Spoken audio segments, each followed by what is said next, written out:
രേണു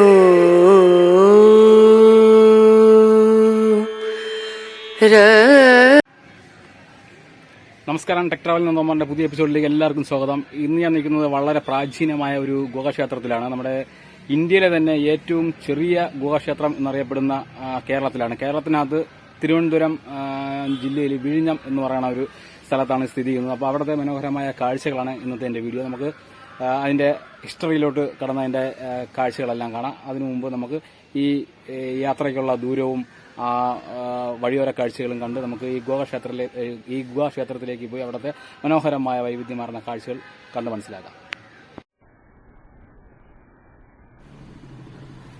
അപ്പോൾ ഇന്നത്തെ യാത്ര വളരെ രസകരമായ ഒരു യാത്രയാണ്.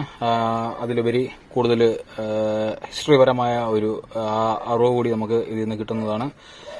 പിന്നെ എനിക്ക് പറയാനുള്ള മെയിൻ പ്രശ്നം എന്ന് വെച്ച് കഴിഞ്ഞാൽ, ഇങ്ങോട്ട് വരുന്ന വഴിയിൽ 1-2 ആക്സിഡന്റ് കണ്ടു. ഒരു വണ്ടി ബ്രേക്ക് കെട്ടിയപ്പോൾ 3-4 വണ്ടി അതിന്റെ പുറകിൽ ഇടിച്ചു വീഴുന്ന കാഴ്ചകളൊക്കെ കണ്ടു. അതിൽ എല്ലാം ഹെൽമെറ്റ് ധരിക്കാതെ പോയ കൊച്ചു പിള്ളേരാണ്. അപ്പോൾ എനിക്ക് പറയാനുള്ളത്, 2 വീലർ ഓടിക്കുമ്പോൾ നിർബന്ധമായും ഹെൽമെറ്റ് വെച്ചേക്കണം. അതേപോലെ അച്ഛനമ്മമാരെ ശ്രദ്ധയ്ക്ക് പറയാനുള്ളത്, വളരെ കൊച്ചു പിള്ളേർക്ക് 18 വയസ്സോ 20 വയസ്സോ ഒന്നും ആയ പിള്ളേർക്ക് ബൈക്ക് എടുത്ത് കൊടുക്കരുത്, നിങ്ങൾക്ക് ദുഃഖിക്കേണ്ടി വരും. ഇതാണ് എനിക്ക് പറയാനുള്ളത്. പിന്നെ രണ്ടാമത്, കുറെ ഫ്രണ്ട്സ് പറഞ്ഞിട്ടുണ്ട് എന്തെങ്കിലും ഹെൽത്തി ടിപ്സും കൂടെ ഇതിൽ കൂടി ഉൾപ്പെടുത്തണമെന്ന്. ഓക്കെ, ഞാൻ അപ്പോൾ അതും കൂടെ അതിലേക്ക് പറയാം. അപ്പോൾ എനിക്ക് വരേണ്ട സ്ഥലം ഏകദേശം എത്തിക്കഴിഞ്ഞു. ഇവിടെ ആരെങ്കിലും കൂടെ ജസ്റ്റ് ഒന്ന് ചോദിക്കണം. ഞാൻ ഈ പുള്ളിയുടെ അടുത്തും ചോദിച്ചോട്ടെ. ഗുഹാക്ഷേത്രം ശരി. ഓക്കെ. അപ്പോൾ പുള്ളി പറഞ്ഞു, ഇവിടെ നിന്ന് റൈറ്റ് തിരിഞ്ഞ് അവിടെ ഒരു ഓട്ടോ സ്റ്റാൻഡ് ഉണ്ട്, അതിന് മുമ്പിൽ ഒരു പോലീസ് സ്റ്റേഷൻ ഉണ്ട്. അപ്പോൾ അതിനിടയ്ക്കാണ് ഈ ഒരു ക്ഷേത്രം സ്ഥിതി ചെയ്യുന്നത്. ഓക്കെ, നമുക്ക് അങ്ങോട്ട് പോകാം. വണ്ടിയൊക്കെ നോക്കി തിരിക്കാൻ പറ്റുള്ളൂ. കാര്യം ഒരു റൂറൽ ഏരിയ ആയതുകൊണ്ട് എന്തും സംഭവിക്കാം. അപ്പോൾ അങ്ങനെ രണ്ടാമത്തെ ഹെൽത്തി ടിപ്സിനെ കുറിച്ചുള്ള നമുക്ക് കാര്യങ്ങളിലേക്ക് കിടക്കാം. അമിതവണ്ണവും അതേപോലെ നല്ല വെയിറ്റും ഒക്കെ ഉള്ള ആൾക്കാർക്ക് എളുപ്പന്നത് കുറയ്ക്കാനുള്ള ഒരു വഴിയാണ് ഞാനിപ്പം പറയുന്നത്. രാവിലെ തന്നെ വെറും വയറ്റിൽ ചൂടുവെള്ളത്തിൽ നാരങ്ങ പിഴിഞ്ഞ് കുടിക്കുന്നത് വെയിറ്റ് ലോസിന് നല്ലതാണ്. പിന്നെ അതേപോലെ ഓയിൽ ഫുഡ്, റൈസ്, ഇതിനൊക്കെയുള്ള കാര്യങ്ങളൊക്കെ ഒഴിവാക്കുക. നല്ല പ്രോട്ടീനായിട്ടുള്ള ആഹാരങ്ങൾ തിരഞ്ഞെടുക്കുക. വളരെ നല്ലൊരു കാര്യം തന്നെയാണ്. ഞാൻ ഒന്ന് ഇവിടെ സ്ഥലം ചോദിച്ചോട്ടെ. ഗുഹാക്ഷേത്രം അപ്പുറത്താണല്ലേ? ശരി, ഓക്കെ, താങ്ക്സ്. ഓക്കെ. അപ്പോൾ ഞാൻ കുറച്ചും കൂടെ കടന്ന് ഇപ്പുറത്ത് വന്നു.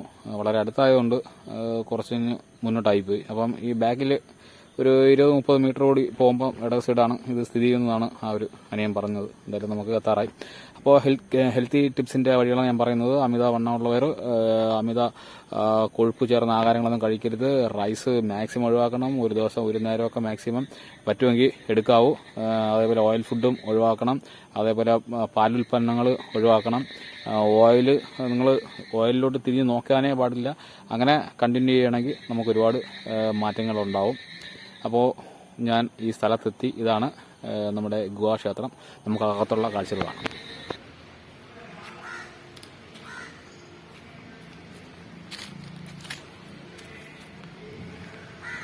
അതേപോലെ തന്നെയാണ് ക്ഷേത്രത്തിൻ്റെ ഒരു വലത് ഭാഗത്തായിട്ടൊരു വലിയൊരു ആൽമരം സ്ഥിതി ചെയ്യുന്ന കാണാൻ പറ്റും. പിന്നെ ഇവിടെ വരുമ്പോൾ പാലിക്കേണ്ട നിർദ്ദേശങ്ങളൊക്കെ ഇവിടെ എഴുതി വച്ചിട്ടുണ്ട്. പിന്നെ ഇതെന്നാണ് രൂപം കൊണ്ടത്, അതിൻ്റെ അന്ന് മുതൽ ഇന്ന് വരെയുള്ള വിവരങ്ങളെല്ലാം ഇവിടെ ഹിന്ദിയിലും മലയാളത്തിലും ഇംഗ്ലീഷിലും ഒക്കെ ആയിട്ടൊക്കെ എഴുതി വെച്ചിട്ടുണ്ട്. അപ്പോൾ ഞാനിപ്പോൾ നിൽക്കുന്നത് ഗുഹാക്ഷേത്രത്തിൻ്റെ മുന്നിലാണ്. ആ ഒരു മനോഹരമായ നൂറ്റാണ്ടുകൾ പഴക്കമുള്ള ആ ഒരു ക്ഷേത്രത്തിൻ്റെ കാഴ്ചയാണ് നമ്മളിപ്പോൾ കണ്ടുകൊണ്ടിരിക്കുന്നത്. ഈ കാണുന്നതാണ് ഞാൻ പറഞ്ഞ ഗുഹാക്ഷേത്രം.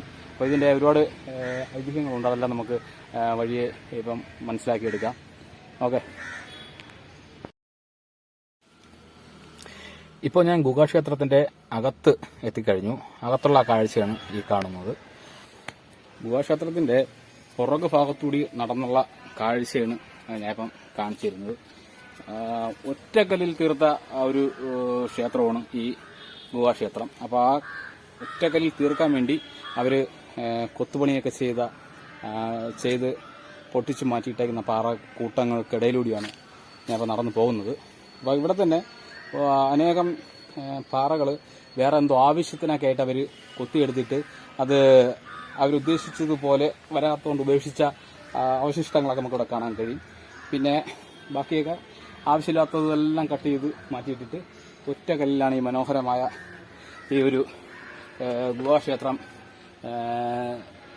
നിർമ്മിച്ചിരിക്കുന്നത്. അപ്പോൾ നമുക്കതിൻ്റെ കാഴ്ചകളൊക്കെ നടന്ന് കാണാം. ഓക്കെ, അത്ര വലിയ കാണാനായിട്ട് അത്ര വലുതായിട്ടൊന്നും പറയാനില്ല. എന്നാലും നമ്മുടെ ഗുഹാക്ഷേത്രങ്ങളിൽ വെച്ച് ഏറ്റവും ചെറിയ ക്ഷേത്രം നമ്മുടെ തിരുവനന്തപുരത്താണ് സ്ഥിതി ചെയ്യുന്നത്. അപ്പോൾ അതിൻ്റെ കാഴ്ചകളാണ് ഇന്നത്തെ വീഡിയോ. നമുക്ക് കാണാം. ഈ പാറക്കൂട്ടത്തെയാണ് കൊത്തി ലെവൽ ചെയ്ത് ഗുഹാക്ഷേത്രമാക്കി മാറ്റിയിരിക്കുന്നത്. അപ്പോൾ അതിൻ്റെ ഒരു സൈഡിലുള്ള കാഴ്ചയാണ് ഞാൻ കാണിക്കുന്നത്. നമുക്ക് അതിനകമൊന്നും അങ്ങനെ എളുപ്പം കാണിക്കാൻ പാടില്ല. കാണിക്കാൻ പറ്റുമെങ്കിലും കാണിക്കാൻ പാടില്ല. അതുകൊണ്ടാണ് ഞാൻ സൈഡൊക്കെ ഇങ്ങനെ കാണിക്കുന്നത്. നമുക്ക് എന്നാലും കുറച്ച് ഫ്രണ്ട് ഭാഗമൊക്കെ ഞാൻ വീഡിയോയിൽ ഉൾപ്പെടുത്താം. അപ്പോൾ നമ്മൾ കയറി വരുമ്പോൾ ഫ്രണ്ടാണ് ശരിക്കും കാണപ്പെടുന്നത്. പിന്നെ അതിലുപരി ഞാൻ ഇപ്പോൾ ഇതിൻ്റെ ബാക്ക് ഒന്ന് കയറി നോക്കാമെന്നുള്ള രീതിയിലാണ് ഇപ്പം ഇങ്ങോട്ട് വന്നത്. കാര്യം ഈ കൊത്തുപണിക്കൊക്കെ വേണ്ടി അവർ ശില്പികൾ നിർമ്മാണത്തിന് വേണ്ടി ഉപയോഗിച്ചിട്ട് അവശിഷ്ടങ്ങളാക്കി ഇട്ടയക്കുന്ന കുറേ പാറക്കല്ലുകൾ നമുക്ക് ഇവിടെ കാണാൻ കഴിയും. ഇത് വേറെ എന്തോന്നിനോ അവർ രൂപകൽപ്പന ചെയ്തെടുത്തതാണ്. പക്ഷെ അവർ പാതി വഴിയിൽ അത് ഉപേക്ഷിച്ചു. അതിങ്ങനെ കറങ്ങി ഒരു ചുറ്റമ്പലം പോലെ കറങ്ങി വന്ന് നമ്മളിങ്ങനെ ഫ്രണ്ടിൽ വരുന്നു. അകത്ത് ദേവതകളെയൊക്കെ പ്രതിഷ്ഠിച്ചിട്ടുണ്ട്, കൊത്തുപണികളുണ്ട്. ഇതാണ് നമ്മൾ അകത്ത് നിന്ന് വെളിയിലോട്ട് നോക്കുമ്പോൾ കാണുന്നത്. നഗരമധ്യത്തിൽ നിന്നും ഏകദേശം 17 കിലോമീറ്റർ അകലെയാണ് ഈ ഗുഹാക്ഷേത്രം സ്ഥിതി ചെയ്യുന്നത്. വർഷങ്ങളോളം ഈ ഗുഹാക്ഷേത്രം ആരും ശ്രദ്ധിക്കപ്പെടാതെ കിടക്കുകയായിരുന്നു. 8-ാം നൂറ്റാണ്ടിൽ ആയിരാജാക്കന്മാരുടെ തലസ്ഥാനമായിരുന്നു വിഴിഞ്ഞം. 1965 കേന്ദ്ര സർക്കാർ ദേശീയ പ്രാധാന്യമുള്ള സ്മാരകമായി ഇതിനെ പ്രഖ്യാപിച്ചു. ഈ ഗുഹാക്ഷേത്രം ഇപ്പോൾ കേന്ദ്ര പുരാവസ്തു വകുപ്പിന്റെ സംരക്ഷണയിലാണ് പ്രവർത്തിച്ചു വരുന്നത്. ദക്ഷിണേന്ത്യയിലെ തന്നെ ഏറ്റവും ചെറിയ ഗുഹാക്ഷേത്രമായി തന്നെയാണ് ഇതിനെ കണക്കാക്കുന്നത്. ഇതിനകത്ത് വീണാധാര ദക്ഷിണമൂർത്തിയുടെ പ്രതിമ പ്രതിഷ്ഠിച്ചിട്ടുണ്ട്. പുറത്ത് ഭിത്തിയിൽ ശിവന്റെയും പാർവതിയുടെയും ശില്പങ്ങളും ഉണ്ട്. മറുവശത്ത് ശിവന്റെ കിരാതരൂപമായ 4 കൈകളും അമ്പുമില്ലും ഏന്തി നിൽക്കുന്ന ത്രിപുരാനന്ദമൂർത്തി, അപസ്മാരമൂർത്തിയെ ചവിട്ടിപ്പിടിച്ചു നിൽക്കുന്ന രൂപമാണ് കല്ലിൽ കൊത്തിവെച്ചേക്കുന്നത്.